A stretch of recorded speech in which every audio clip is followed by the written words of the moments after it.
Assalamu alaikum, Noman Shah. Thank you so much. Pakistan selam inşallah. Pakistan zindabad. Numan kardeş, çok selam. Selamını aldık. Eyvallah. Aldık, kabul ettik. Videonu da izledik. Ellerine, emeğine sağlık. Çok çok selam olsun. Assalamu alaikum. Thank you so much, Brother Jalal, for your kind words and appreciation.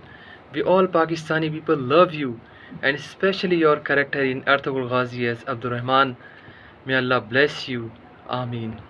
And I am also dedicating this song to all my Turkish brothers and sisters, and especially you and your team. Jazakallah. Tek Allah'tan korkarız, peygamberi şehadet ederiz biz. Muhammed'in dinini koruyan risalet mumuna pervaneyiz biz. Damarlarda imana kal sinede Kur'an yaşar Rabbimiz sonunda iyi geliriz biz. Yolcuyuz hak yolunda, tarihte şahittir bunda. Zulme karşı ilerleyip savaşırız biz.